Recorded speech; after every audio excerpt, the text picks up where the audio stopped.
All right, I see by my clock that it is 1:32, so I'm going to go ahead and get everything started. So, and thank you all for coming. This is our weekly webinar, part of our series during the COVID-19 pandemic. Today we'll be covering updates on the eviction phase out and any kind of a quick overview again of what that means, what that legislation is.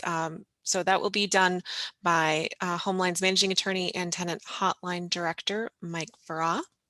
And then at the end, we will be answering some questions. And so we'll be joined by repeat player in these webinars, familiar face, Homeline staff attorney, Andrea Palumbo. So, and then if you missed last week's webinar but have been a regular attendee, you'll notice that I am not Eric Hauge. He is out of the office, so I am going to be facilitating today. My name is Rachel Sterling, and I am the Homeline COVID-19 Eviction Response Coordinator and Housing Attorney. And again, I will be facilitating in place of Eric today. So thank you, I guess, for this opportunity. So I'll go ahead and get started.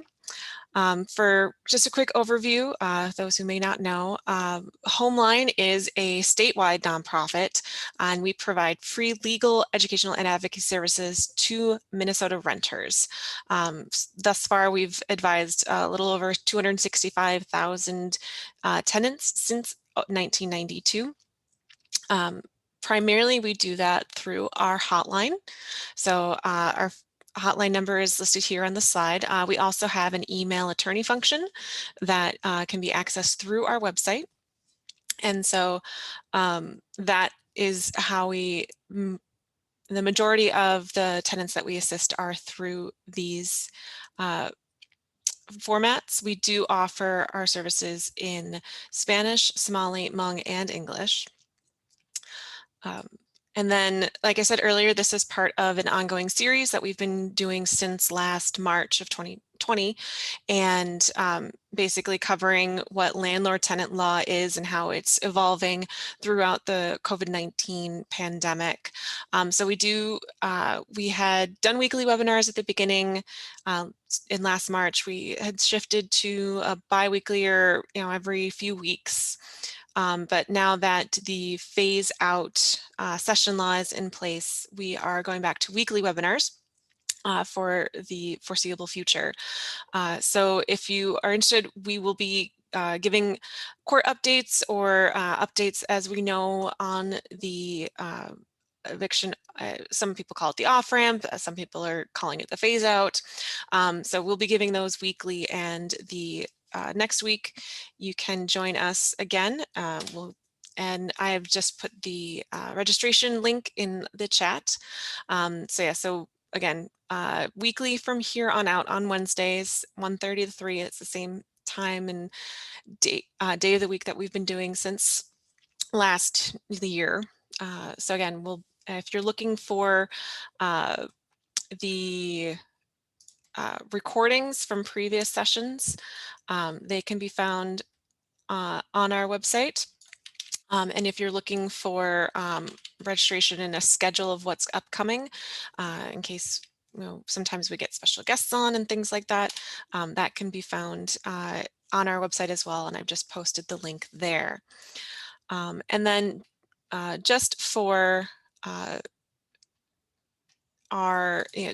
just in case anyone still needs it, and you are needing help with emergency rental assistance due to complications from COVID-19, Rent Help MN is a resource that we want to direct tenants and landlords to make sure that they can get the money that they are owed. And with that, I'm going to go ahead and turn it over to Managing Attorney Mike Farah. Thanks, Rachel. All right, so we're going to start with our normal approach, which is we summarize the law, how the eviction moratoriums are stacking up at present, and we've done this since last April. This is our 56th episode. Some of them, as Rachel mentioned, were weekly, and then we did bi-weekly. There were times where we were doing these twice a week, but we're planning on doing these every week through probably most of August at least, because there's going to be some phasing happening, which I'll be covering in the next half an hour or so before we get to your questions. So the question we've been trying to answer for everybody since this all began is a straightforward one. When would a landlord be able to file an eviction again?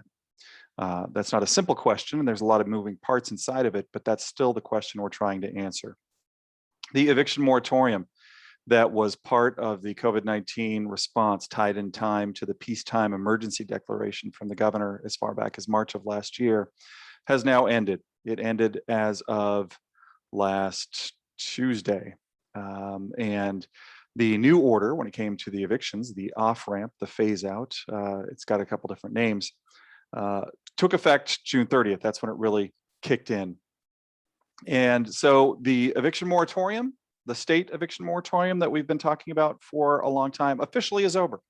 We're into a new era in Minnesota as far as eviction moratoriums go, the off-ramp phase-out. Let's talk about what the components are of that. Go ahead and change the slide if you could, Rachel.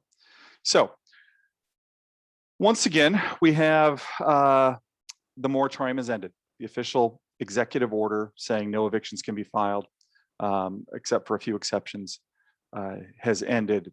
In its place, there is a legislative agreement that's referred to as a session law that kicked in last Wednesday. And it has multiple phases. I think there's 6 that we can count that really make sense. It hasn't really been sold in that way, that we're in phase 1, phase 2, phase 3, but we've decided to call it that just to keep it sort of understandable and followable in our minds. So we are in phase 1 of the eviction off-ramp phase out. And what phase 1 includes is some of the same exceptions we had during the executive order. So a landlord right now can file an eviction for a tenant seriously endangering others, causing significant property damage, for violating the no drugs, no illegal weapons, no prostitution, no stolen property, found in a statute that you can see on your screen, 504B.171. And for, this is an addition here, a non-payment of rent if the tenant is eligible for assistance, rental assistance, but refuses to apply. And so that is an addition to what landlords would have had in, on June 29th, for instance. Additionally, the landlord is allowed currently to give a non-renewal or a lease termination for a material breach of the lease other than non-payment of rent right now. So that's not an eviction. An eviction is a court case filed by a landlord. It costs roughly $300 to file. They've been called historically unlawful detainers, or a UD. It's not a UD. The landlord doesn't have permission to file a UD for material breach right now. They can give, however, a notice or a non-renewal based on a material breach right now. And we certainly have been seeing an uptick in that sort of thing happening since last Wednesday on our tenant hotline, where we take roughly 15,000 calls a year and advise renters from all around the state. Sort of at the back of all of this, there is a notice requirement. If a landlord is going to file an eviction for non-payment of rent, they're required to give a 15-day notice built into the state off-ramp, stating how much is owed in rent, where to find assistance, that an eviction can be filed again.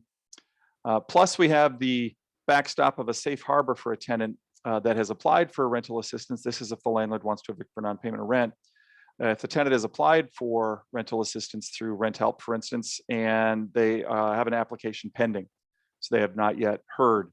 That is a quick summary of where we are in phase 1. We're going to talk about that notice and the safe harbor more later on. We'll dive in a little bit deeper, but let's just go through all the phases here. So if you could go to the next slide, please, Rachel.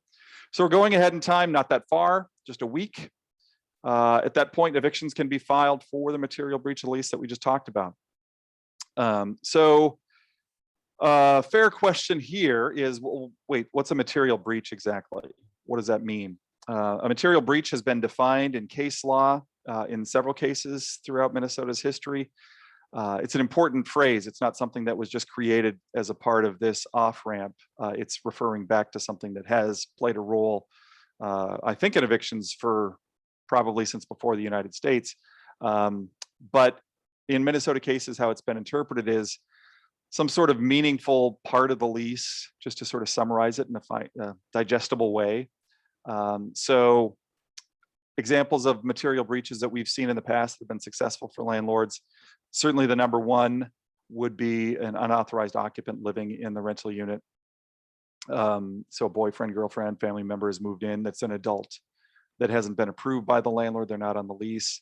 That has been a commonly filed for reason why landlords have filed evictions in the past for a material breach of the lease and won the case. Now, a material breach requires that the lease actually has that listed as a material breach of the lease. And also the lease would have to say that the landlord is entitled to go file an eviction right away if the tenant violates a term of the lease, called a right of reentry clause.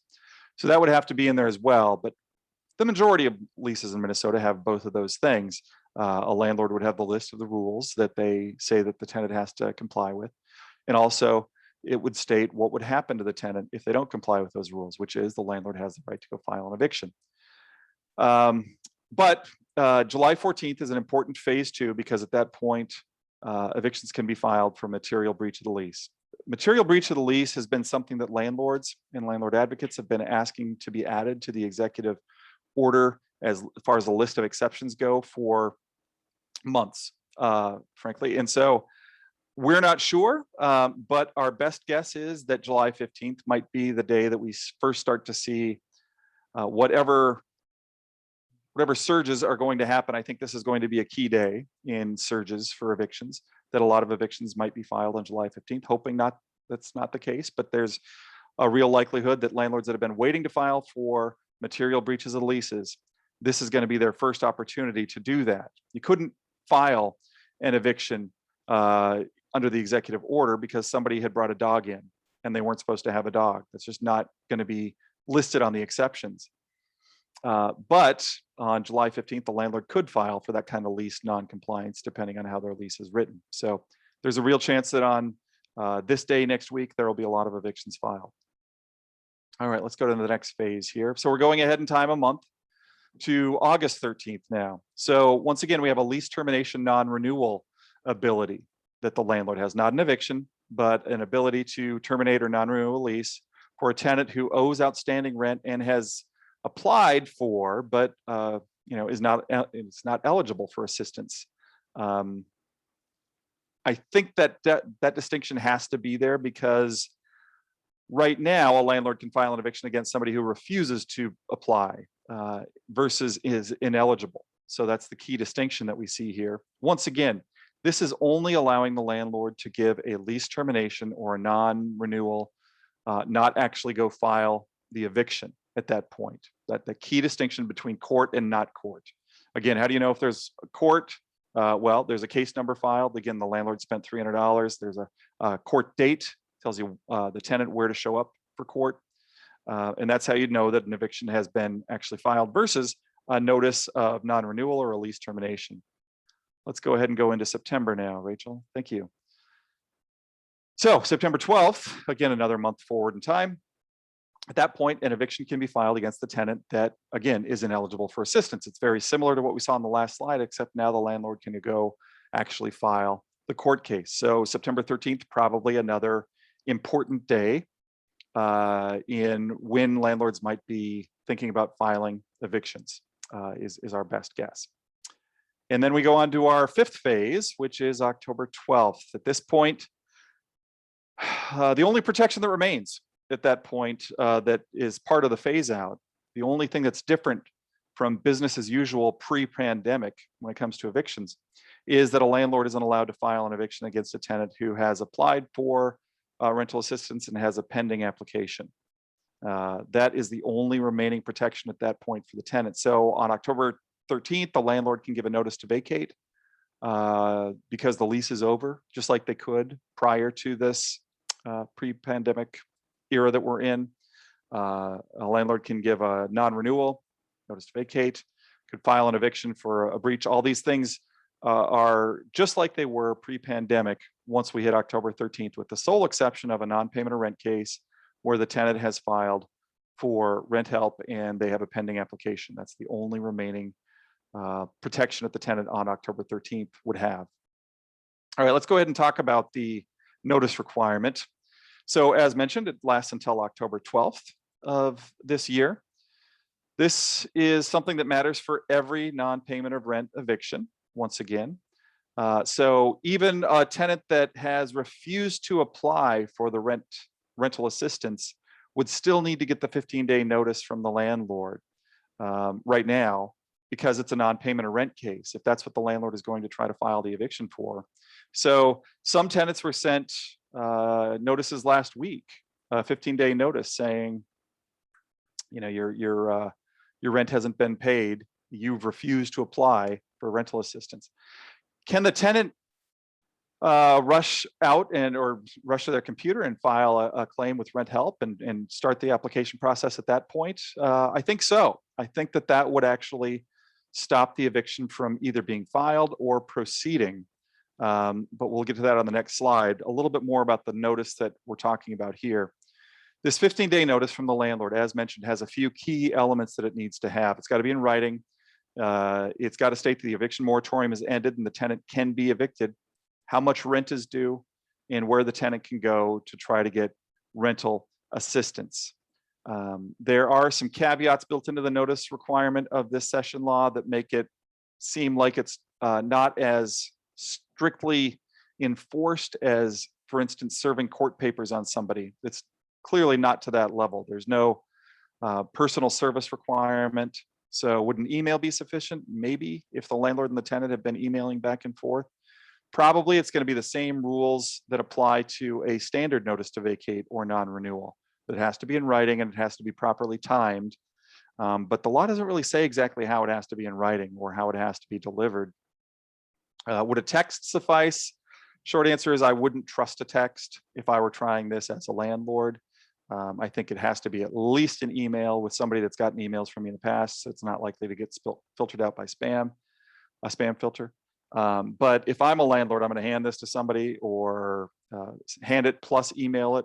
I'm going to try to have as obvious a proof as possible.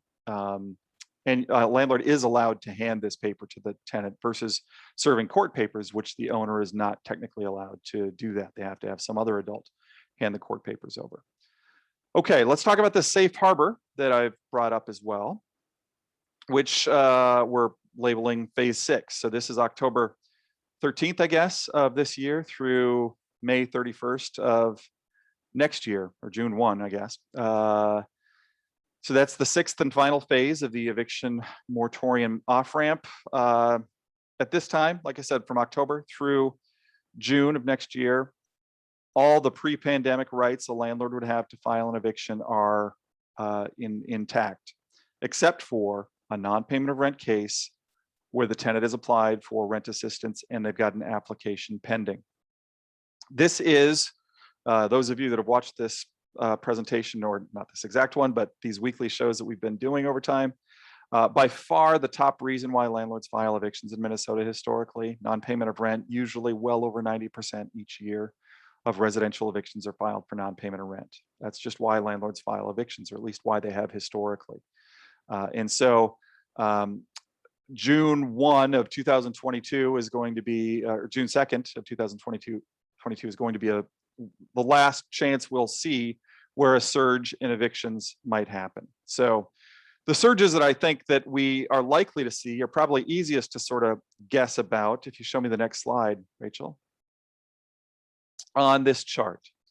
So again, we've got the phases labeled. So phase 1 is what we're in right now, where a landlord does have some more power to file evictions than they did 10 days ago, but it's not the really important stuff yet. We go on to phase 2, suddenly, yes, here a landlord has more ability to file an eviction for material lease violations. And so that is a key, I think, surge date that we're looking at. In my mind, the next key surge date is going to be not August 13th, but September 12th. So slide on over to the next one. So we expect that there will be a substantial increase in evictions on September 13th. These are tenants that have actually applied for the rent help and they've been turned down, or are clearly ineligible for the rent help, but did try to apply. And then our last surge on this page is the October 13th surge, which is going to be any remaining protections that a tenant might have are gone except for a pending application with rent help. That's the only thing that's left for the tenant to rely on at that point. And if you're a landlord, then that's a key day. October 13th might be the day you can give a notice to vacate, probably effective for the end of November or maybe the end of December, depending on how much notice the lease requires, if that makes sense for a landlord to do. We've been talking about state rules exclusively so far today. We shouldn't ignore some federal rules that are still in place, still play a role. The first one is the CDC moratorium on evictions. This is something that, honestly, when tenants contact us about eviction moratoriums, this is the one they typically bring up first because they've seen it in the media. Certainly, it's had a lot more attention in recent months than the state moratorium, which used to be front page news. But it's been relegated to a lesser section of the newspaper and maybe the third or fourth page in. The CDC moratorium, though, has stayed in the news because there's been a lot of litigation about it, and it's nationwide, so it's had much broader coverage at the national level. It doesn't really matter that much in Minnesota. There's an argument that it could play some role between the 14th of this month and the end of the month, but it's really a stretchy argument, I think, legally. But I should talk about it. The CDC moratorium was put in place during President Trump's tenure in September of last year, which effectively banned all non-payment of rent evictions throughout the United States. An unprecedented maneuver by the federal government to intervene in that way. As one might imagine, it has been challenged extensively in courts by landlord groups around the country. The original CDC timeframe ended on December 31 of last year. It was renewed for another month, and then renewed for another 2 months, and then another 3 months, leading us to June 30th. And then late last month, it was renewed for yet another month through July 31st. However, there was a warning put out with the CDC's final declaration that this is going to be it.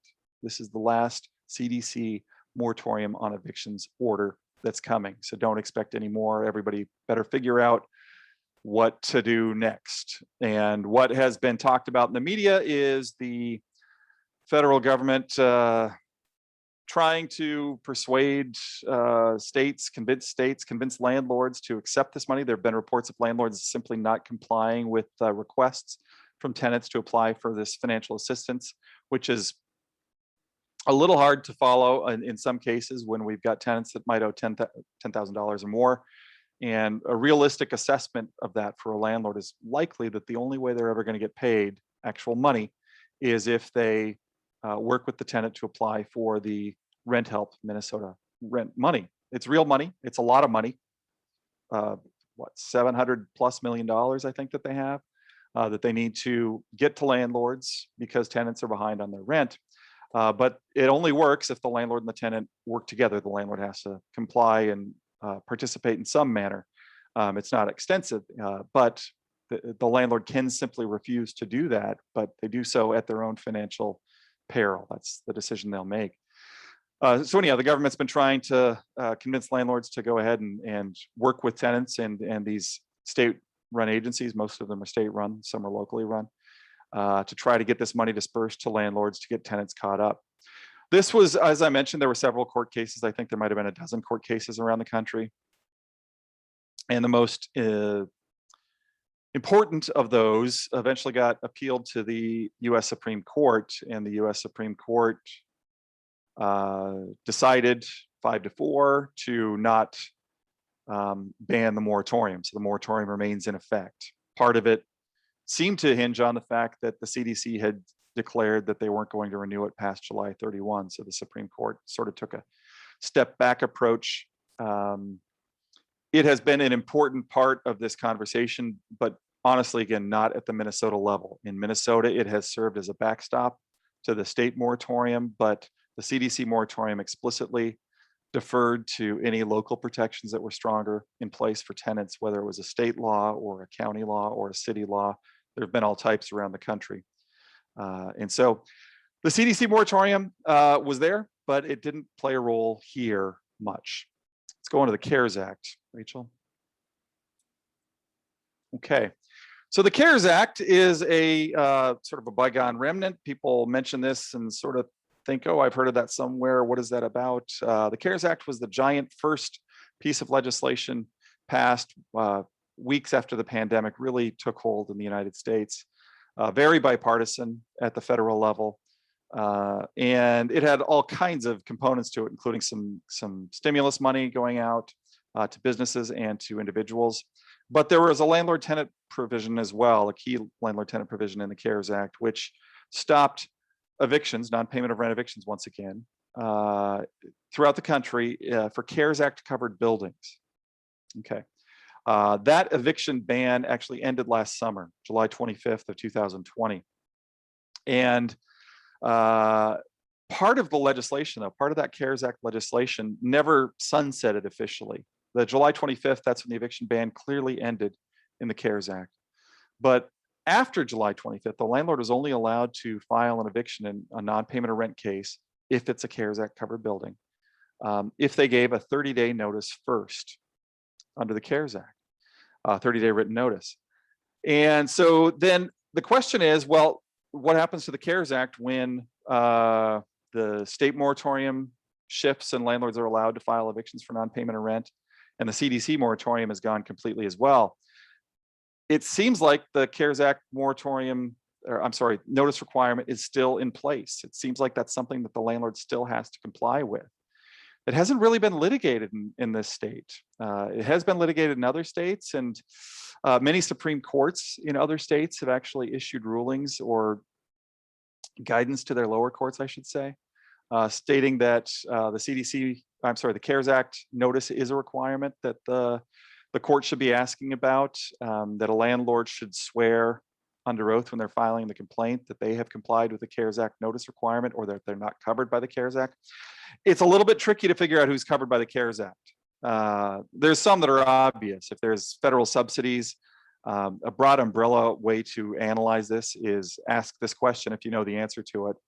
Does this building get coverage by the Violence Against Women's Act? And if so, then the CARES Act applies. But it also applies to some smaller rentals, fourplex or something like that, where the landlord might have a mortgage that's federally backed by Fannie Mae or Freddie Mac. Now, those mortgages aren't easy to get a look at as a member of the public. And so I'm not exactly sure how this has been done in other jurisdictions where this has been in play for tenant lawyers, whether they have subpoenaed or simply questioned the landlord on the stand about the CARES Act and whether they'd complied. But it may play a significant role because it, like I said, it has never sunsetted. And I'm not sure that I see it changing under the current legislative composition at the federal level. I just don't know that I can see that both chambers of Congress would decide to end that, at least for the near future. So this probably is going to remain intact. And unless and until we get a state court kind of ruling on this, I think we have to assume that the CARES Act still has to be complied with, the notice requirement of the CARES Act. Okay. I think that is that's about a half an hour, and that's sort of our intro to what is right now as far as current rules go. And so I'm going to take a break for a second and have a drink of something, and Rachel's going to cover a couple last things, and then we'll switch it over to some questions with Andrea and I. Absolutely. Yep. So thanks very much for that overview, Mike. It's very appreciated. Yeah, so as Mike said, we're going to switch over to questions and answers. Again, if you have questions, I know that several of you have put questions into the Q&A. If you can also put in what role you play, whether that's landlord or tenant or service provider, as that will help sometimes clarify a question or also help clarify our answers. And so it's very helpful if you can do that. If you didn't do that before and you already put a question in the Q&A, don't worry about it. Don't go back and edit your question. We'll still get to it, hopefully, as time allows. But if that is a very useful piece of information, I'm going to click back to the timeline just as a visual reference for folks while we're answering questions. I am going to start with the pre-submitted questions, and I will be asking kind of a round robin of Andrea and then Mike alternating, and I will chime in as needed, I guess. We kind of touched on this last week, but touch on it again. This is all new for everybody. Like, this is uncharted territory. This is law. The session law is a week old. So we just, some things we just don't know yet, because some of the things just need to be decided in the courts. And so the answer may be our best guess, and we'll say that, but some things we'll know, some things we will hypothesize on. All right, so I'm going to start and go ahead with Andrea, since Mike is getting a well-deserved drink of water. And we'll start with this, like I said, the pre-submitted questions. All right, so first off is from Dustin, who is a landlord. And they ask, how can I evict someone who has an income, looks like Social Security, disability potentially, but refuses to pay rent because they know that I cannot kick them out? Okay, well, a situation like that would fall under the what's permitted for eviction and ending a lease under phase 1, which went into effect on June 30th. And if you have someone who owes rent and they refuse to apply to Rent Help MN, and we are encouraging everybody who owes any amount of rent, if they're behind on rent, put in an application online with Rent Help MN. But if they refuse, then it is possible to file an eviction for non-payment of rent as of June 30th. You do need to give the 15-day notice of intent to file.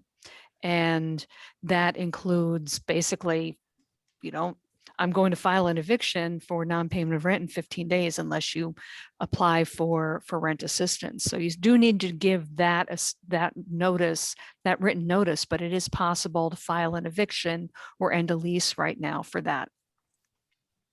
Okay, thank you. All right, Mike, are you going to skip? Should I give the next one to Andrea again? Okay, I'm fine. I wasn't certain if you're going to be a disembodied voice answering questions or not. All right. So let's go with Natividad is a tenant, it looks like, in a manufactured home. And they want to know, what are some options to help someone who is being evicted and has nowhere to go with pets, no car, no income in Minnesota? Yeah, so we are experts at the landlord-tenant law. That's really what we know well, and that's why we run these presentations. But there are a lot of things that we simply aren't experts at. We don't have the staff time to have a referral system in place that can really tell people where to go for a lot of questions that are certainly important questions to ask. So what we tell almost everybody in a situation like this to do is to call 211, first call for help, because they do keep the most up-to-date referral database on who might be available. And these days, with shifting priorities from different nonprofits, and I think nonprofits springing up to try to react to issues that have happened since COVID, their ability to really stay in touch with the nonprofit community and everybody else that might be offering services out there is critical. So the best move by far anybody can make in that spot, I think, is to contact 211. Perfect. All right. Andrea, I'm going to ask you the next question, and I apologize to whomever submitted this if I completely butcher your name. Chirisa, their service provider, and they want to know, how does this affect skilled nursing facilities, this law?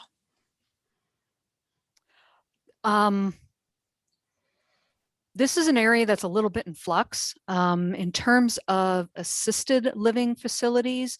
As the as the law stands right now, usually there's a contract for housing and a contract for services, and tenants are protected from eviction and termination under their contract for housing. They could lose services. That's kind of a different area.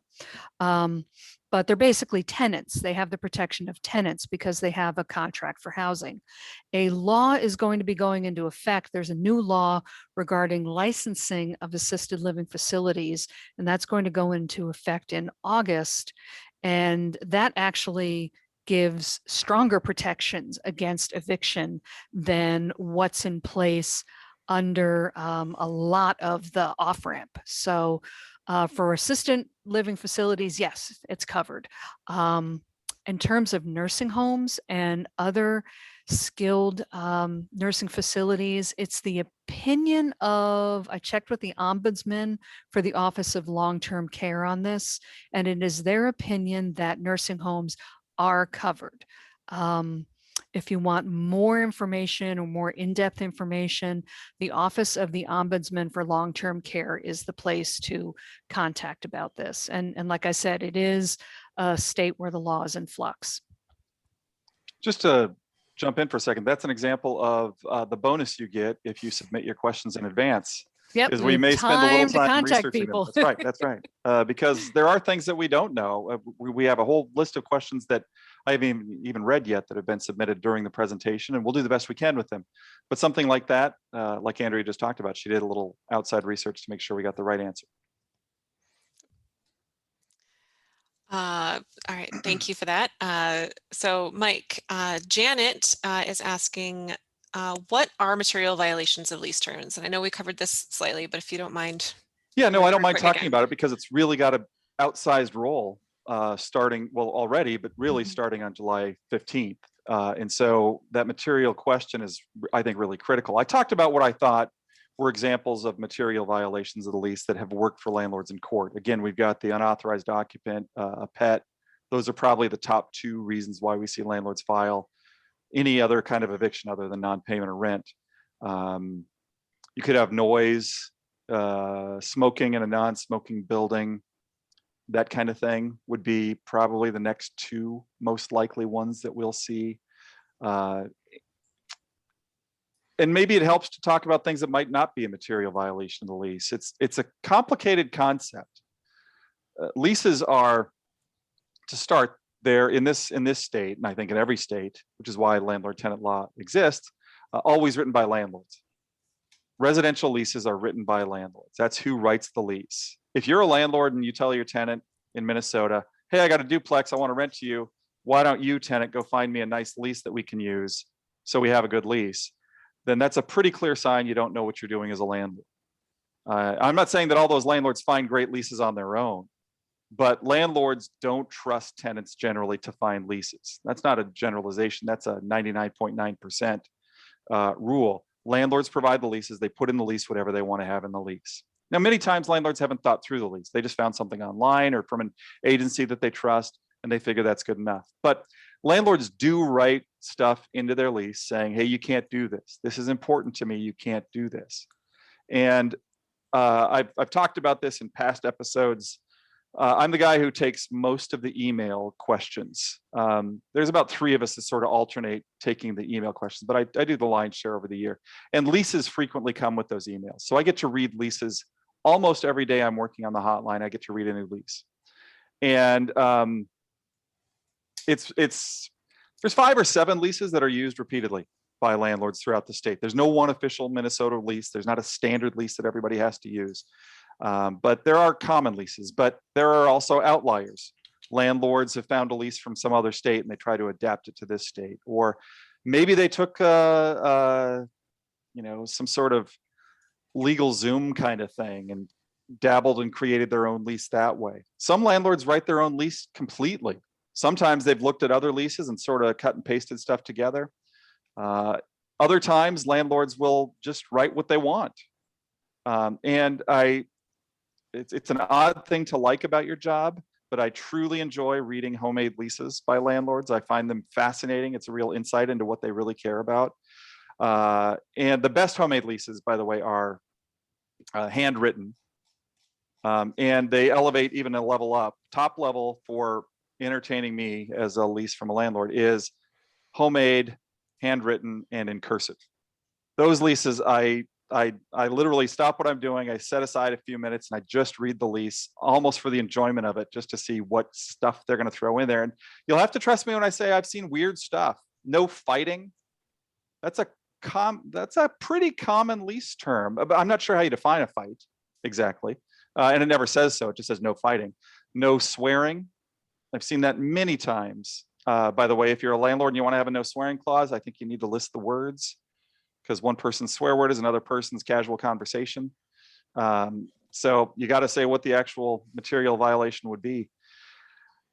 But is a judge gonna throw somebody out of their home, potentially make them homeless, because the landlord wrote down, and I'm not making this phrase up, this was actually in a lease that I saw, that the tenant, who, there were different rules for female or male tenants, but the female tenant need to wear Sunday appropriate clothing when she was coming and going from her apartment. That's what the lease said. So would a judge make somebody move out? And the landlord would say, hey, look, it's part of the lease. They signed this contract. They said they'd live up to this deal. But is a judge going to say that that's a material, an important and essential part of that contract? And so that's the analysis that a judge would have to do. I know that, I think it was Janet that asked the question. She's just trying to find out what the rule is. And I'm trying to say that it's, once you get past this first 5 or 6 sort of obvious material breaches, it starts to get to be subjective.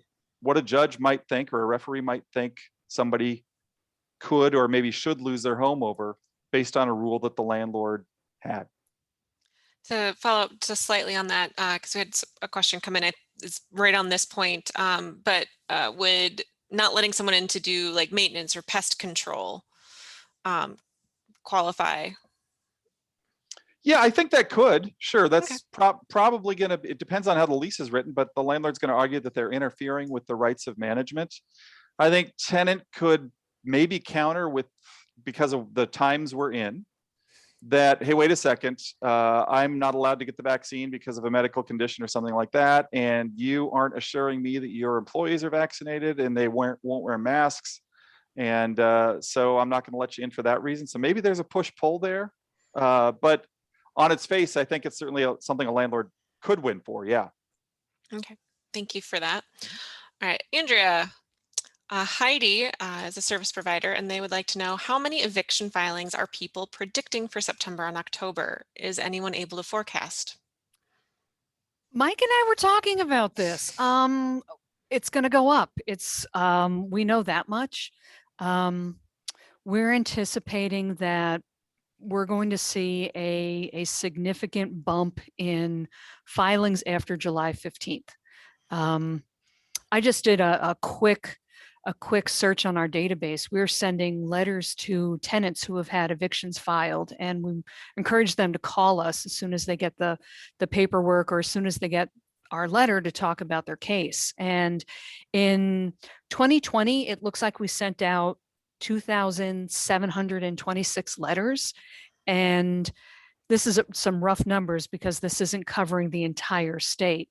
But in 2021, we only sent out 536. The number went way down. So that is not normal for a typical year's filings. So we're going to be seeing that number go back up as the grounds for filing evictions start to open up more gradually. Okay. But it's really hard to predict. We don't really have a crystal ball other than it's going to go up. Fair enough. You guys haven't been on the sessions in recent times, but Eric said that exact same thing.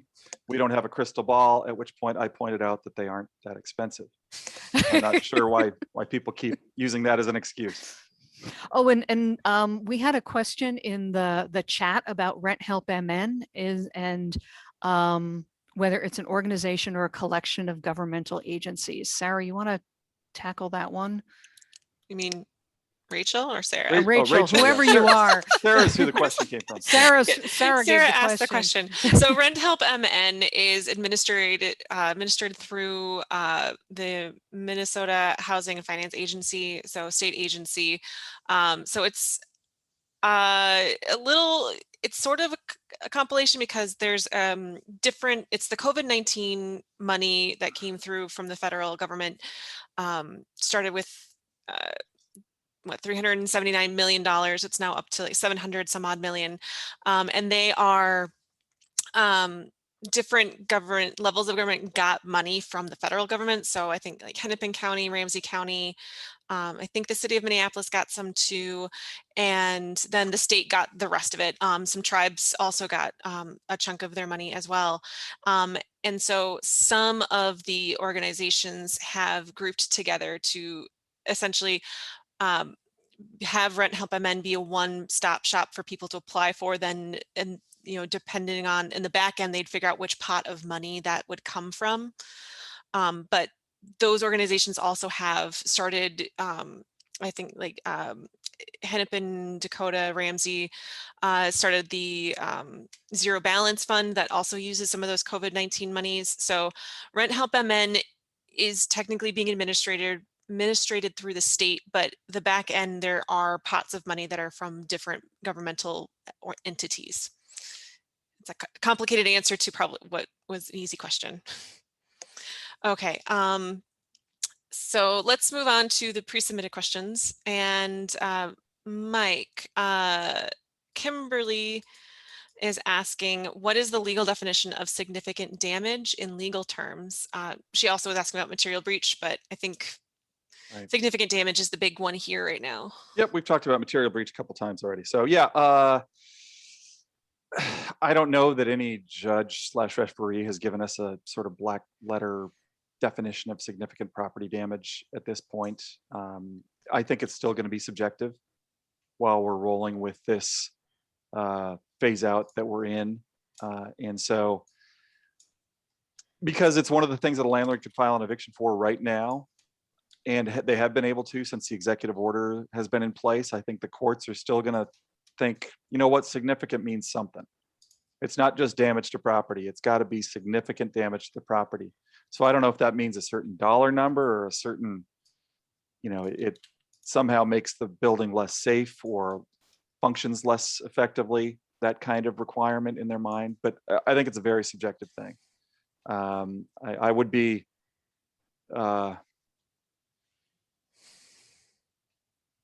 probably cautious in, if I were a landlord lawyer advising a landlord, hey, we're going to win based on the tenant, I'm trying to think of some sort of insignificant property damage. Well, let's say hanging a picture and putting a nail hole in the wall. Hanging a picture, maybe their screen gets torn somehow.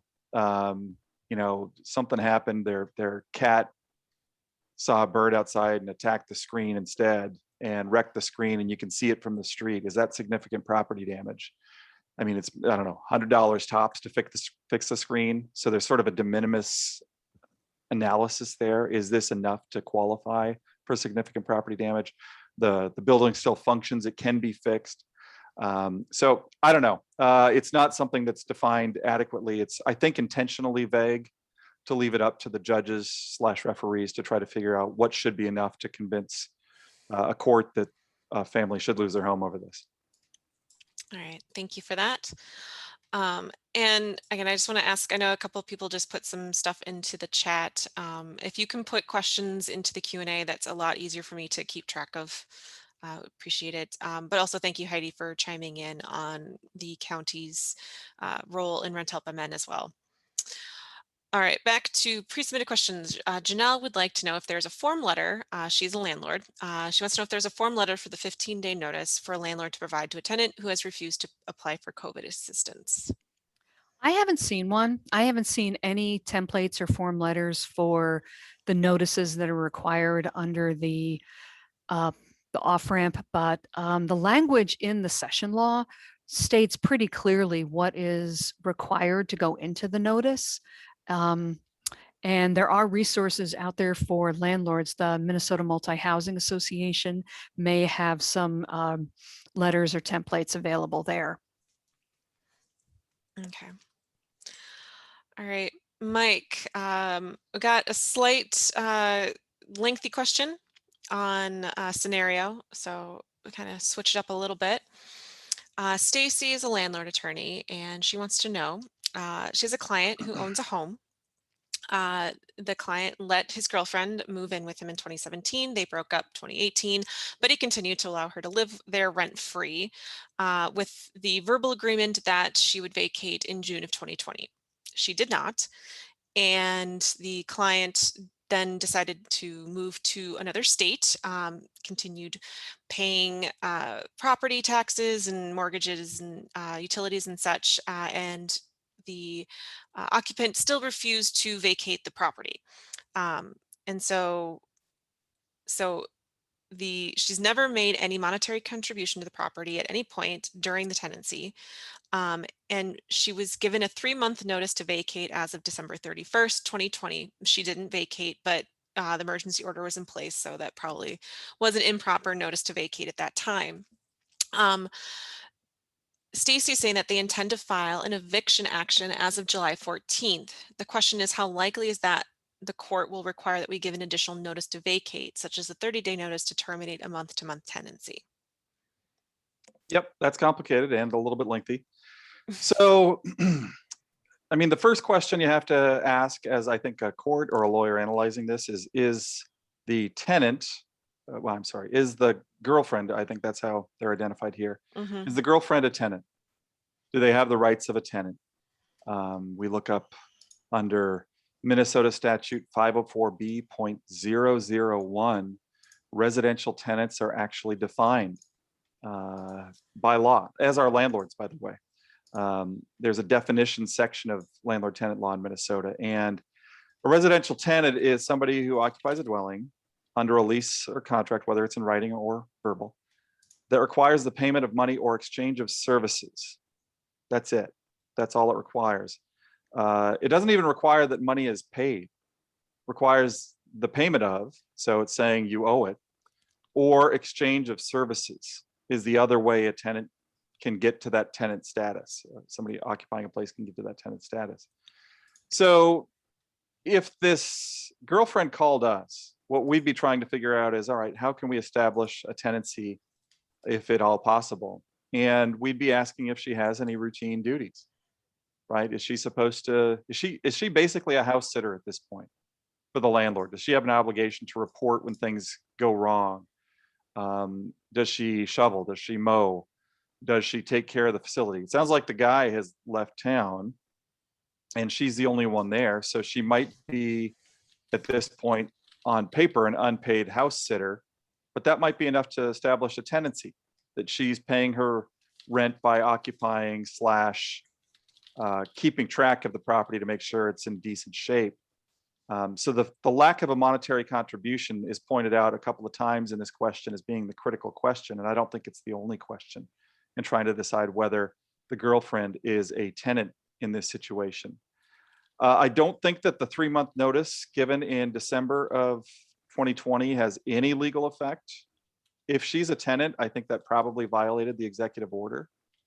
And I know the Attorney General's office is still taking cases despite the fact that the executive order is over, if the violation occurred during that time period when the executive order was in place.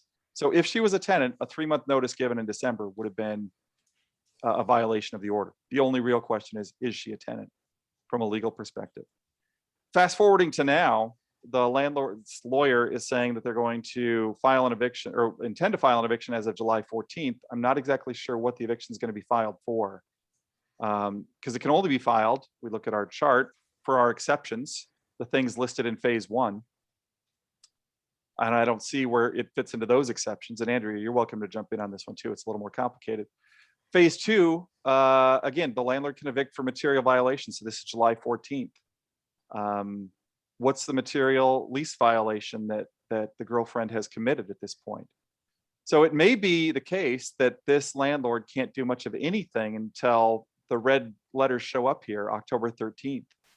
that might be the earliest that the landlord could give a valid notice to vacate. And at that point, they might need to give a 3-month notice to vacate. I'm pretty sure that Stacy, the attorney, looked up 504B.135, which talks about a tenancy at will, and sees that if there's no rent in a traditional sense due on a regular interval, that the notice has to be 3 months. That it goes back in time, this 3-month rule, to giving a tenant a chance to harvest crops that they'd planted probably.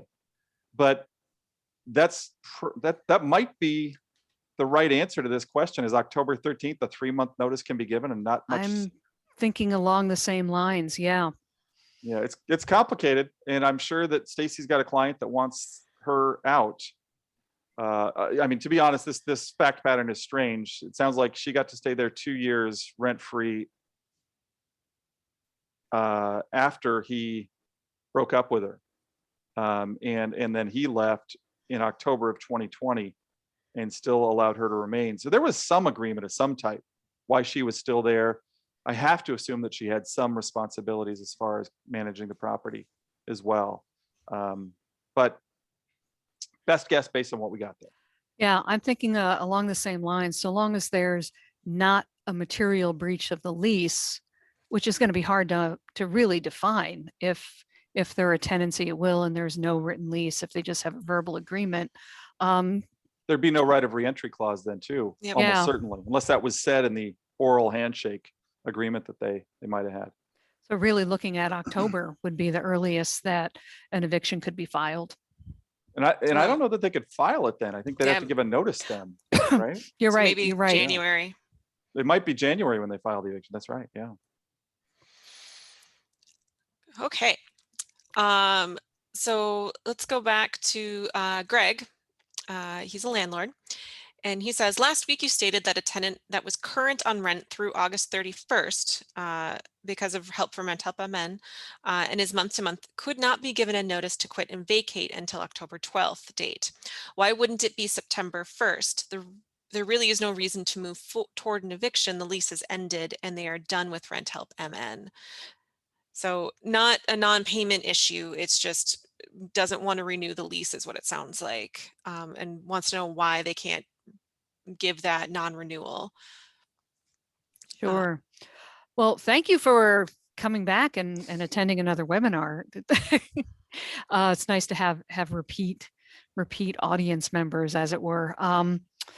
This looking at our timeline, giving a notice to vacate or an eviction for holding over really isn't possible until way down till October. The protections are in place specifically for tenants who are behind on the rent or basically need to be housed. And the holding over really doesn't figure into it until things get more or less back to normal in October, and that's when the protections are lifted. So long as the tenant is in place and they're current on the rent and they're not committing any material breaches or causing safety issues or doing illegal activities, they really can't be forced to move until October.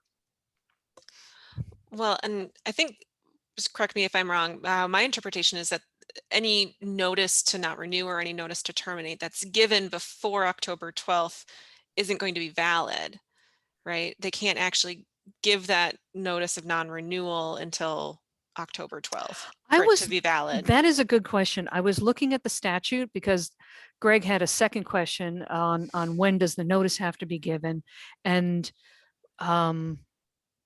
the statute specifically talks about file for eviction. So that's pretty straightforward.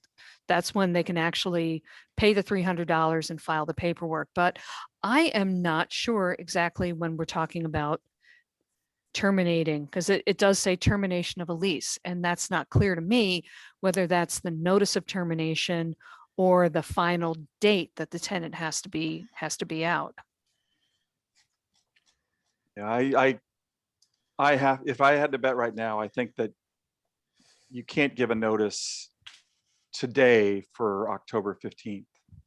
unless it fits one of the exceptions that we've got, right? It's a material lease Mhm. violation, or the tenant refuses to apply, or they're ineligible. Those are the only exceptions that we've got. But just garden variety, I don't want to have another lease with you. I think you have to wait till October 13th to do anything as the landlord. Okay. It's an action that's prohibited, a termination or Mhm. non-renewal of the residential Mhm. lease. I think that would be the argument. So, but we don't know for sure. That's Yeah. our best Yeah, guess. exactly. That's one of those things. This has been in place for a little more than a week. So Yep. Okay, so that was essentially Greg's second question. and Greg, I confer. I totally agree with you that this is confusing. Yeah, and So- that's why we've done these since last April, Mhm. because this is confusing stuff. And if you see us saying, you know what, we're not sure, this is our best guess, that's just a consensus that this is confusing stuff. We're not arguing that, but that's why we try to do these. We try to talk through all these questions and try to get people the answers they need to figure out how to proceed. Okay. Awesome. All right, so that's the end of the pre-submitted questions. So now Cool. I'll start with the ones in the Q&A. We're at 2:30, so 21 questions. So that's a little over a minute a question. Oh, we can do it. Here we go. We'll be fine. Great. Anonymous asks, what are the landlord's options in a situation where the lease has simply ended and the tenant refuses to leave? Is it a material breach allowing for eviction in July, or would landlord have to wait until October to proceed? Yep. Common question. Don't mind answering it again, but we think it's October is the right answer here. That's our best guess. We got some indications from MHFA that was the right answer, because we've been asking the same question to try to clarify it. That's our best guess, is that we think that holding over is not a material violation of the lease at this point. But until a judge rules on that, we can't say that with certainty. Okay. All right. Kimberly just wants to verify, can we go ahead and not renew or terminate a month-to-month lease now, or do we have to wait until the 15th? Is the 15-day notice required for a non-renewal? Well, the 15-day notice is required if a landlord intends to evict for non-payment of rent. And I think looking at the notice to terminate, again, if it's not a non-payment issue or a material breach of the lease or any of the reasons that are that we've already gone over, the illegal activity, I think you're really looking at, again, October for the earliest when a landlord could terminate a lease for really any reason that hasn't been mentioned before. Okay. All right. Joe asks, if a tenant has not applied for assistance and then applies for assistance after the eviction has been filed, who is responsible for the court fees, tenant or landlord? Yeah, Joe asked that question. It's a solid question, and I'm not sure I know the answer to that. I can say, just looking at the session law, why he's asking it. It's pretty clear the reason why he's asking that. So the last portion of the session law, section 4, is where it talks about that safe harbor time, right? So this is off the page that we're looking at. We have our October 12th, but the last phase is June 1 of 2022, that the tenant is protected for a non-payment case if they have applied for rent help and they have a pending application. And what that portion of the session law says is that the filing of an eviction action or proceeding with an eviction action is prohibited. So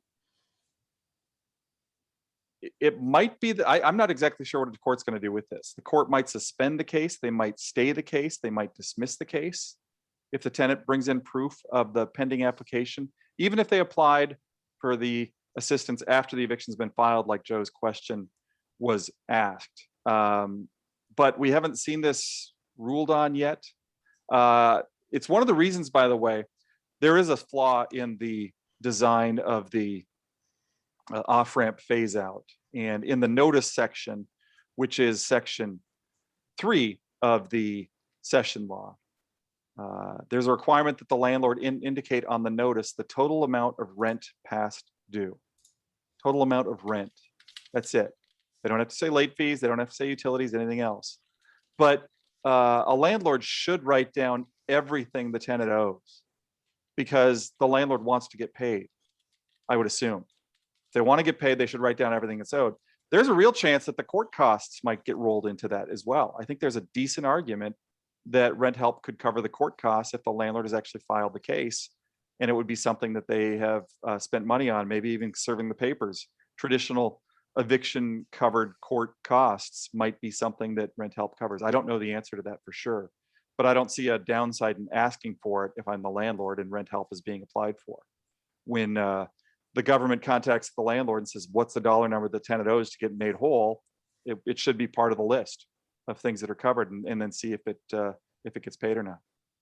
Traditionally, with other types of financial assistance, like emergency assistance, those court costs would be something that would be paid. So I think it's absolutely worth trying for.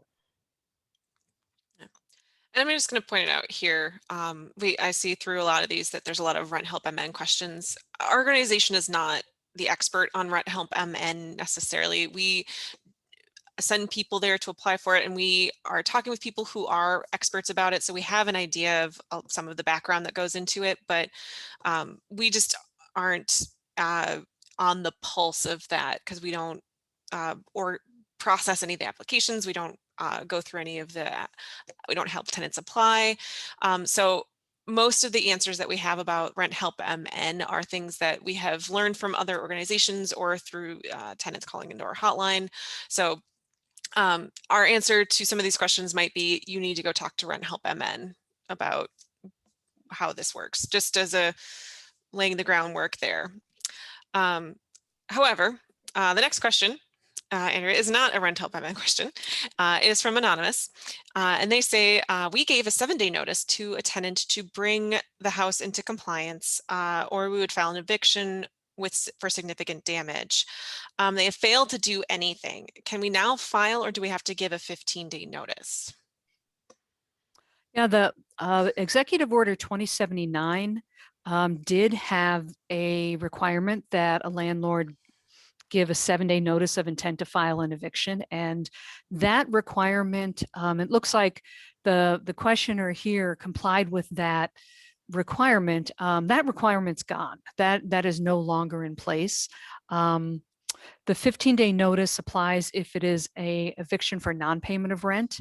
But if you have in this situation, it looks like the tenant has caused significant property damage, and they've been given fair notice that's not required under the phase out, that if they don't do something about it, there's going to be an eviction filed. That's something that the landlord could file an eviction for right away as of June 30th. All right. All right, thank you. So back to Mike. Joe has another question. How many times can a tenant apply for assistance with rent help MN? I'm sorry, I flat don't know the answer to this one. Do either of you? Rachel might. Yeah, so or Sarah might. I was talking with some of the rent help MN legal folks this morning, and basically there is no limit to how many times you can apply for rent help MN. It's more of a limit of how many months that they can pay for. There's a limit of 15 months. So the example that was used at my meeting earlier today was, say someone was good through June, they got paid up through June, but then they fall behind again for July. They can reapply at that point because it's so long as they haven't hit their 15-month limit for assistance. So yeah, they can apply as many times as they're eligible to do so. Mm-hmm. And when we're talking about Rent Help MN, the website is renthelpmn.org, and 211 is United Way 211 is the gateway for applying over the phone or to get questions answered. So if you've got questions about eligibility or application, you can definitely call 211 for that. Absolutely. All right. Anonymous would like to know, Mike, do you want this one since you had such a short answer for the last one? Wow. Yeah, sure. No breaks. Yeah. Do we wait to give tenant notice on July 14th for breach of lease evictions? Okay, so we look at our chart. That's what Yeah. I would do if I were trying to figure this out. So what does it say? Number one, it says that I convict right now for the seriously endangering, the significant property damage. But this is asking about a breach of lease. For a breach of the lease, I'm allowed currently in phase one to give a notice for the breach of the lease. So you know what, I want you to leave at the end of next month or 2 months from now, depending on how the lease is written, whatever notice might be required under there. It's not until July 14th that the landlord can actually evict for a material lease violation. At that point, depending again on how their lease is written, they might be able to file without giving the tenant a notice at all of the material violation of the lease. So the notice, it's confusing. We see these 15-day notices. We talked about the CARES Act 30-day notice. There used to be a 7-day notice. But right now, the 15-day notice is just about non-payment of rent. And so other than that, we have to sort of look back to the lease itself to know what's required of the landlord to give a proper notice if they need to give a proper notice. Some leases actually have a cure period. You know what, you're violating the lease, you've got 7 days to fix it, 14 days to fix it, 30 days to fix it. They might have to do that, depending on where the landlord got their lease from. So short answer is it looks like you can file an eviction for material violation or material breach on the 15th of July or the 14th of July. And the notice wouldn't be required unless it's in the lease that it's required. Okay, thank you. All right. So it looks like the next question is actually one we already answered. Janelle double gave us questions. So way to be thorough. So we'll move on to Kimberly is asking, how do we verify tenants have applied and are eligible for assistance? Sounds like Kimberly's a landlord, since this is necessary info to know. Right, right. There is if the tenant has applied through Rent Help MN, there is a landlord portal online that a landlord can basically start an account and they're able to monitor the status of the application that way. They can also call 211 and explain that they're a landlord and their tenant has applied and they need to know the status of the application. And you're absolutely right. This is necessary information to have. Yeah. All right. Mike, Anonymous is asking, Section 2C of the phase out. What is your opinion about the meaning of refuses? Do you believe that refuses indicates that the tenant needs to say that they refuse, or would not replying to a landlord's request to apply for assistance or proof that they applied be considered a refusal? So I'm looking at the section right now because nobody's asked me to really define refusal. It's a fair question, I think, but there's more to what's written in the session law than just the word refuses. So there's 3 examples of refusing. There's refusing to apply for assistance through the program. That's what it says. Refuses to provide information needed by the landlord to apply for assistance on the tenant's behalf. Or the tenant refuses to provide the landlord with proof that the tenant applied for assistance through the program. So it's not all of them, it's or and or, right? So I think any of those are enough for a landlord to argue that the tenant has not applied. If I'm a tenant, I'm going to give the landlord whatever proof I can give it. The letter from Rent Help MN, screenshots showing I've applied, emails back, texts back to the landlord saying I have applied, yes, I've applied, I swear I've applied, here's the proof that I've applied. It's certainly within the tenant's best interest to show that kind of evidence if they can. I'm guessing that we're going to have to see some litigation on what refusing to apply looks like. Landlords are probably going to go ahead and try to file them saying the tenant is refusing to respond to my demands. That's probably going to be the starting thing. I think that's probably the most likely one. Tenants that have just sort of sealed themselves off from the landlord and aren't wanting to deal with the issue. I think that's possible. So, but I haven't seen any court definitions of what refusing means here. All right, thank you for that. Andrea, Emily would, I believe is a landlord and would like to know, can we still serve a non-renewal for a material breach if they have an application in with Rent Help MN for their balance owed?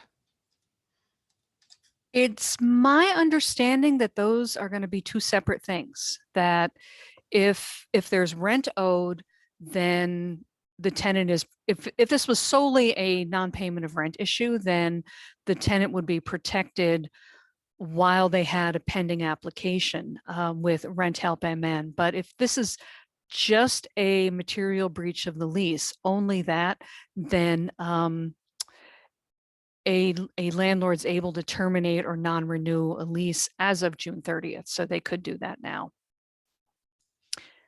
We also had a, before we lose this, we had an FYI, thank you, Julie. 211 is only able to share application details with the applicant, and they won't give information to landlords if they call unless they have the tenant there with them. So thanks for that clarification. Looks like Julie is part of 211, so Yep. That's helpful. Thank you. Again, like I said, we are not the experts in this particular area. We will do our best to answer, but it's, obviously other people are much more into that realm than we are. Okay. Mike, Joe Jean would like to know, does the application to Minnesota Rent Help, I'm assuming, have to be submitted by October 13th or by the day that they go to eviction court? And Jojine, I'll tell you, when I know that I'm going to get that question because we're alternating questions, and I pulled up the session law to make sure that I had the right answer in my mind. I guarantee you that Andrea is doing the same thing and Rachel's doing the same thing. And any lawyer that does landlord tenant law right now is still doing the same thing. These rules are 8 days old, and we're trying to figure out what we think they mean based on no court interpretations at all. But my reading of the section 4 of the session law is that the case, the case is essentially stopped when the tenant applies. They have a pending application. So we know that it can't be filed if there's a pending application. That's the landlord actually initiating the case. We also know that the case cannot proceed. So I think that means that the tenant can apply for rent help certainly up till the court date. I guess arguably through, if the judge gives the tenant 7 days to apply, maybe, which they might do, or 7 days to come up with the money or apply, maybe that's going to be enough.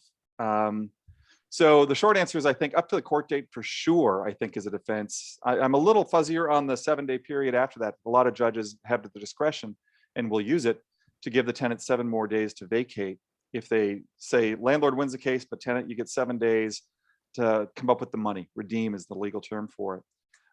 And so applying and making a pending application might be enough during that time. I'd have to bet that it is, based on the wording of the session law, that the tenant's protected then. I'd recommend that the tenant apply as soon as they can and just head off that issue. But I agree with Mike. If they go to court, they haven't applied, they could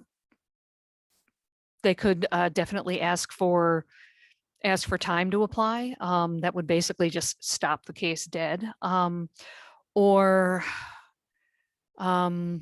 I think they have to actually apply. I don't think just asking for time to apply is enough. Well, asking for time to apply and apply. Yeah. Right, exactly. Yeah. There you go.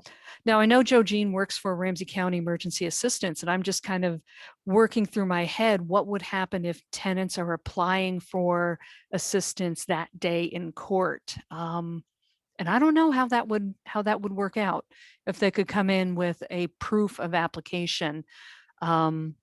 That might be something a mediator can help happen in the hallway of the courthouse, right? That the tenant just starts the rent help application process. It might be the majority of what mediators are doing at that point. Yeah. I know some legal aid groups are kind of planning on having that resource at courthouses. So just a bunch of laptops. Yeah, Ramsey County and Hennepin County have the housing court clinics the day of the calendar. So I could definitely see that happening. All right, thank you for that. All right, Teresa would like to know if a tenant currently has an outstanding balance and is ineligible for COVID-19 rental assistance, at what point can they be kicked out of their housing and or evicted? I think you're really looking at, I need new glasses, so I'm kind of like trying I to get think a good this look at is the the chart. phase 4, right? I think this September is phase 13th. 4, September 12th. Yeah. Yeah. Yeah. Yeah. If Right. it's a non-payment issue and they're not eligible for Right. assistance, then you're really looking at September 12th. Yep. All right, Mike, Anonymous would like to know, has Homeline already been contacted by tenants who received non-renewal notices for material violations? What kinds are you seeing? I don't know that I have seen one. I don't take all the calls personally on the hotline. I Andrea have or not Rachel, have we seen seen that one. exact question? I have not seen one. Not for material violation, I most. should say not since June, not since June. Yeah, I've only seen non-payment of rent stuff so far. Right, right. We've still seen evictions for some of the other exceptions that existed prior, but the material violation, we have not yet seen those, but we don't really expect those until July 15th. Yeah. That's when landlords who don't really have to give a notice generally for that are most likely to take advantage of that new phase. All right. Another anonymous question. Has Homeline seen any evictions filed for owing rent and refusing to apply, give info, provide proof of rent help? Are courts moving quickly on these? Well, in general, what the courts are doing when eviction cases are filed, and this is kind of a holdover from the period when the executive order was in effect. The first step that they're doing is reviewing the complaints to see if it's something that the court can actually hear. Because prior to the off-ramp going into effect, there were really strict limitations on what the courts could and couldn't hear in terms of eviction cases. And it does slow the process down. Ordinarily, the process of eviction from filing to the tenant, well, filing to court is really quick. It's generally 7 to 14 days. And having that step where the courts are reviewing the complaints does slow that down a little bit.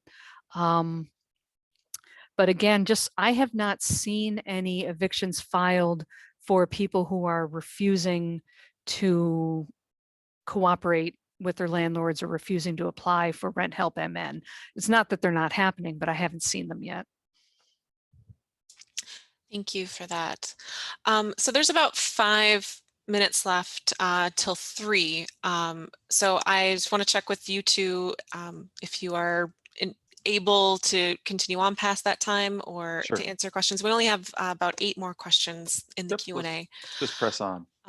So I will say, though, I know that other folks will be needing to drop off at 3 at our scheduled time. So I want to say thank you very much for joining us. And again, if you want to register for our future webinars where we continue to kind of go over updates and coverage of this off-ramp, I will put the link to the registrations in the chat. Please, if you've got any questions, feel free to give us a call at our hotline if you are a tenant and have more specific questions in mind. Thank you. All right. So I think we're on mic. Yep, I think I'm up. All right. This is from an anonymous social worker. Is the burden to show what a tenant refused to apply on the landlord or the tenant? And what if a tenant does show for court, but landlord has no evidence proof that the tenant refused to apply? Yep, we're back to that refused question. I guess I'm getting to be that expert. So yeah, I mean, the third choice in the refusal categories is a tenant that refuses to provide the landlord with proof that the tenant applied for assistance through the program.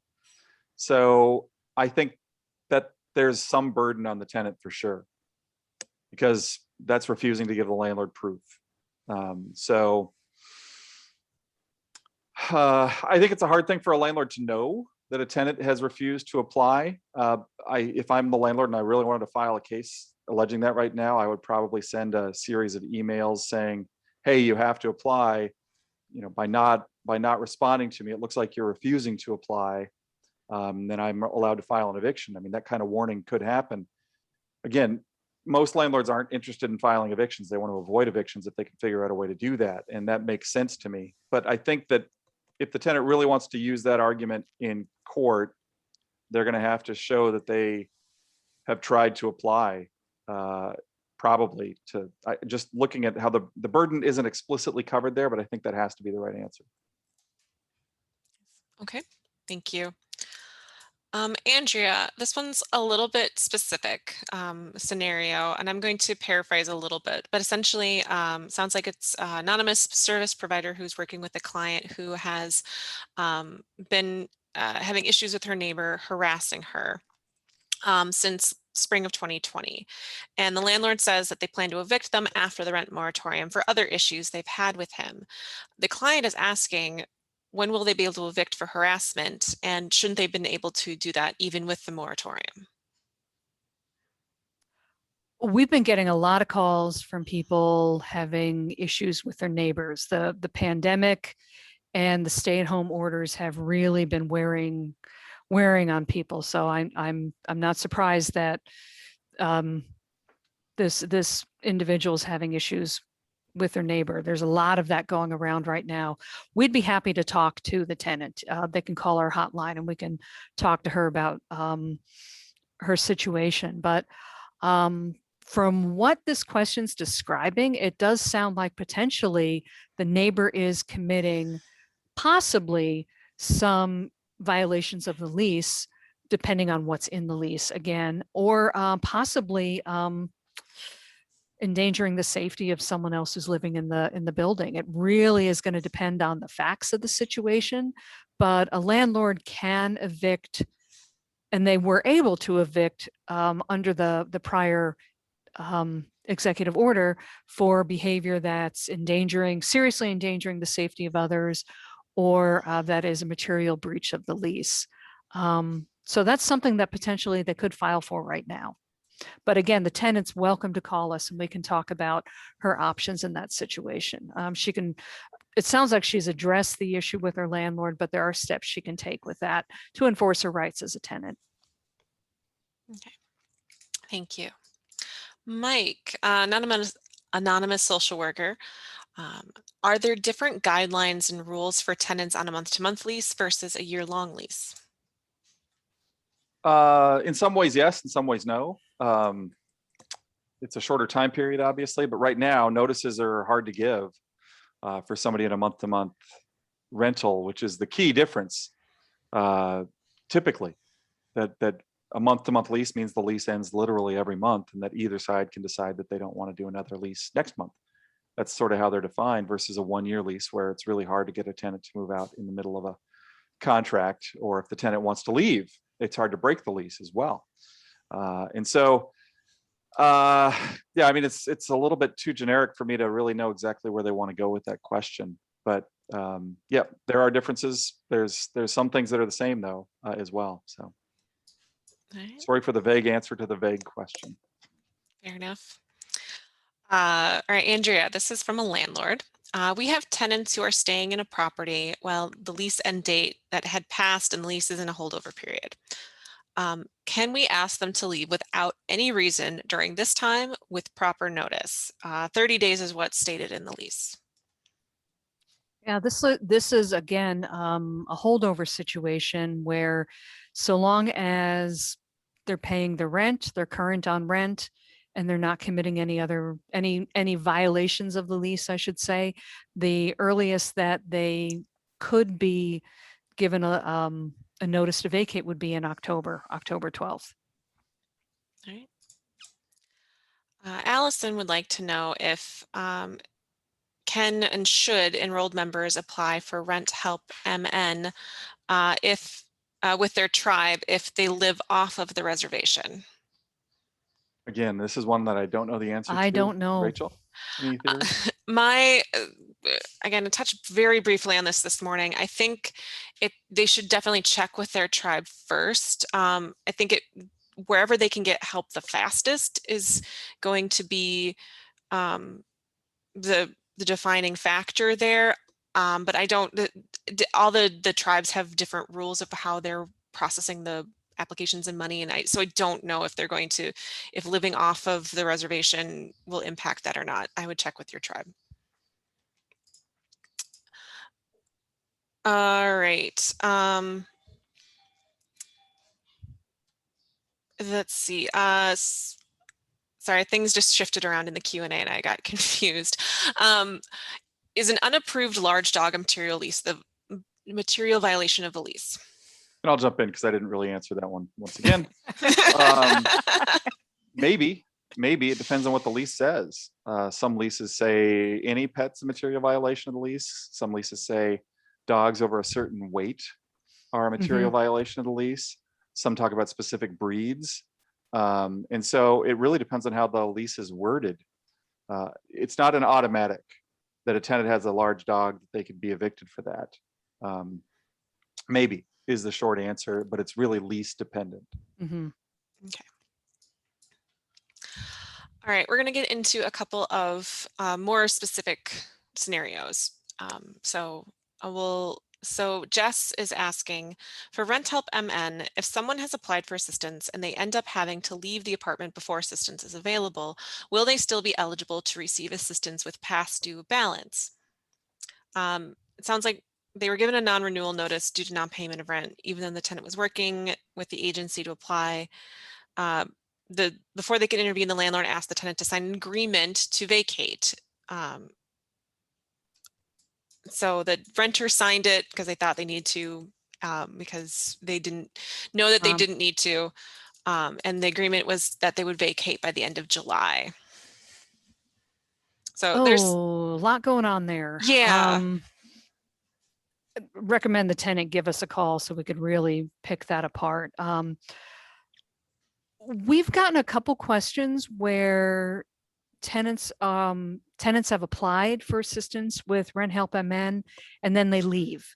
And if they are no longer living at the property, then they are no longer eligible for rent assistance for that property. So they don't get help and the landlord doesn't get paid. So we have seen that situation come up. In this particular situation, I'm thinking that agreement to vacate for non-payment of rent is not going to be valid. Because basically you can't ask a tenant to leave right now solely for non-payment of rent. Let's see, anything else I'm missing there? There's no, I think that was quite a lot there. There was the two questions. Yeah, I totally recommend that this particular tenant give us a call so that we can take a look at their situation. But the big thing is, if someone applies and if they move out, federal rules say they can't get that assistance. So that's something that definitely they need to keep in mind if they are submitting an application. Yep. And then one follow-up question from Jess is, for multiple folks in a household, who should apply? Should it be everyone who's on the lease? Should it be, I think only one person needs to apply, and maybe one of the 211 Rent Help people can chime in, but they do need to account for everybody's income in the household. Yeah, but I don't think everybody has to apply. Yeah, that's a good question for 211 or Rent Help MN, because yeah, is it every roommate should apply individually since they're, or should it just the head of household? I don't know the answer to that one. Sorry. That's a really good question. That's a great question. I don't know the answer though. All right, Nadia asks, Mike, I'm a processor with Rent Help MN. Awesome, thank you. I'm working with an applicant who moved in with their partner. They are not on the lease, but the landlord knows they live there. Their partner is now in jail and is not present, so they cannot provide permission to the landlord to get their partner on the lease. The landlord explicitly told me they never provided permission to the partner to live in the apartment, but the partner, the not on the lease partner, has been paying rent at various times and is now applying for assistance through Rent Help MN. The landlord said they would confirm amounts due and cooperate with the process so we can pay the rent. So the question is, if we pay the rent for this applicant who is not on the lease, can they still file on her for material violation due to not having the property's permission to live there? Or would she be protected since the rent is paid? Yeah, so again, there's a lot there, but I don't like, I'm thinking about this from a landlord lawyer perspective. If these are the facts that are presented, the landlord comes to me and says, I want to evict this tenant who is not on the lease, but I signed some papers saying that they lived there and that they owed this much rent. And then I accepted that much rent from the federal government. But I want to file an eviction against them because they didn't have the right to be there. I don't like that footing as a landlord lawyer. I really don't. That they applied with the tenant, they filled out some paperwork, they said this is what the tenant owes, and they saw whose name was on the page that signed the paper, and they've accepted rent in the past from that tenant as well. I really don't like the landlord's chances of winning that eviction. Could they give them a non-renewal when the lease is up? Sure. Depending on where we are in our phases, they could do that. But for a material violation, the landlord knowingly accepting rent about this with what we would term a continuing breach, which is what we have when a tenant has an unauthorized occupant. It's not like a one-time party, which is a one-time breach. This is a continuing breach. The landlord accepting rent knowing about the unauthorized occupant kind of gives it this blessing that I think is sufficient for courts in general to say, you've accepted rent knowing about that breach. You can't just kick them out right now. You'd have to give them some kind of warning first. So yeah, if they're applying together, because that's really how these work ultimately, the landlord is at least at some level saying, yeah, that's the amount that the tenant owes. I think it's a real hard case for a landlord to say it's a material violation after that, at least right away. Yeah, I mean, if the tenant is essentially agreeing to the terms of the lease by saying, yes, I owe the rent, because I mean, the tenant could theoretically just be like, nope, this isn't my issue, I'm out. And stick the boyfriend with the rest of it. So if she's participating in this with the landlord, as you said, a pairing, then Right. you know they're essentially agreeing to lease terms. All right, Andrea.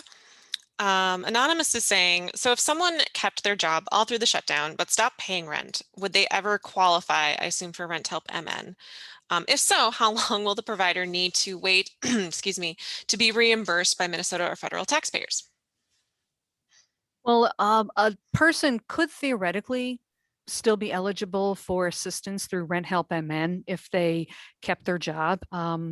The requirements are that a person obviously be a renter and that they have experienced some kind of COVID-related hardship. So that could be reduction in hours or cut in pay or excessive medical bills. So just some kind of hardship that's connected to COVID. And they need to have an income that is within the program guidelines, which is 60%, It's 80% of of the AMI. area median income. So if they fit those requirements, then they are eligible to apply. And all that information is on the Rent Help MN webpage. If you click on resources, it's under the FAQ section.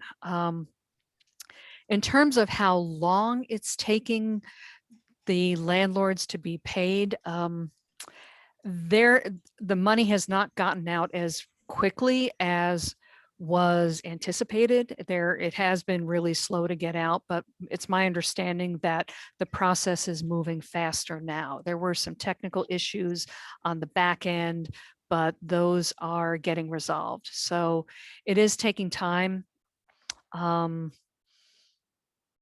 Rachel, have you heard any updates on the time frame where people are getting paid? No, last I heard was that they paid out a little over like $1.2 million yesterday, and that they are taking applications basically as they came in. So if you applied back in April, you'll be serviced first. Basically, first you're gonna, with the caveat that like if the the providers need to, or processors need to get more information from either you or your landlord, that can delay the process. If the landlord opts for a check instead of an ACH, electronic deposit, that could be a delay in actually getting the money as well. So there's a lot of also factors that are outside the control of the rent help amend processors. yeah, and how long it takes. It's been slow. There's no denying it. It has been slow, but it is getting better.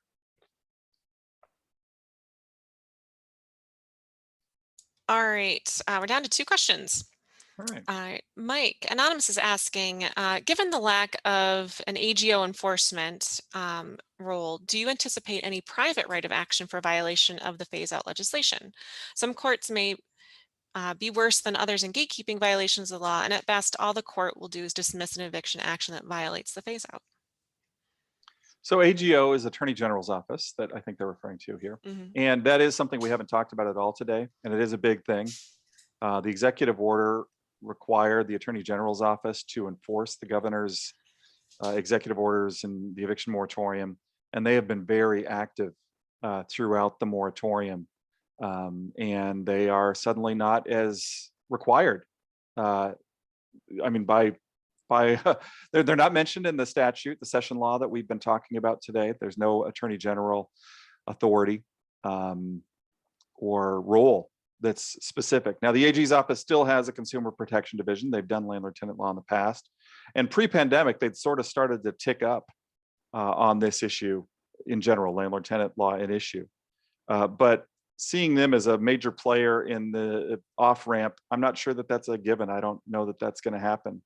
That's really up to the Attorney General's office to decide where they're going to spend their time, effort, and resources. Is there a private cause of action? So I guess this would be sort of similar to, hey, a landlord filed an eviction against me that was, it never should have been filed in the first place, so I want to go sue them over that.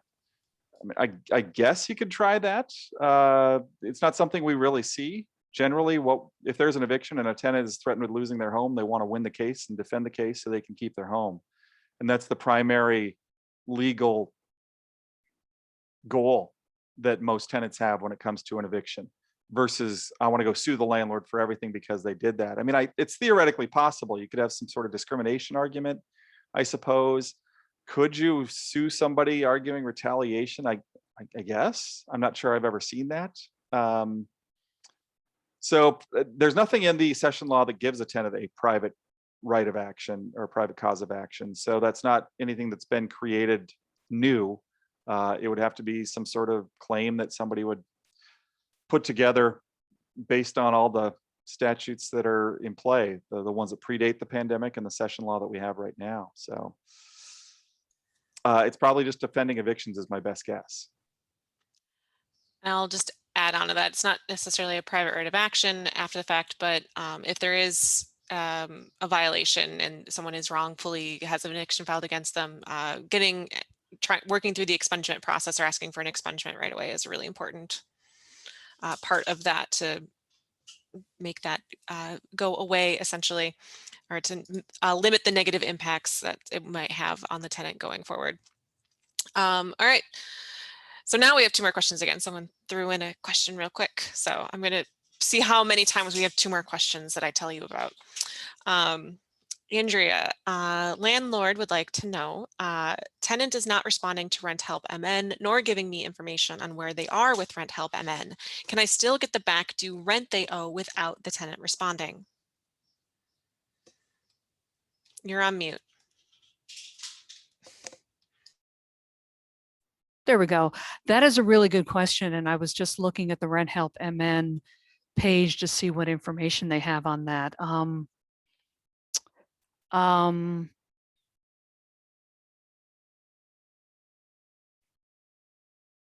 The tenant has to make the application and they have to sign the application, but I think unless the tenant plays some role at some point, the landlord's never going to get this money. Yeah, the tenant has to be involved. There has been a change. Previously, a landlord wasn't able to apply on behalf of tenants, but now landlords can start applications, but you still have the requirement that the tenant has to have their signature on that application for the landlord to actually get the rent assistance. There is another program called Project Zero Balance that's not available across the state, and that operates a little differently.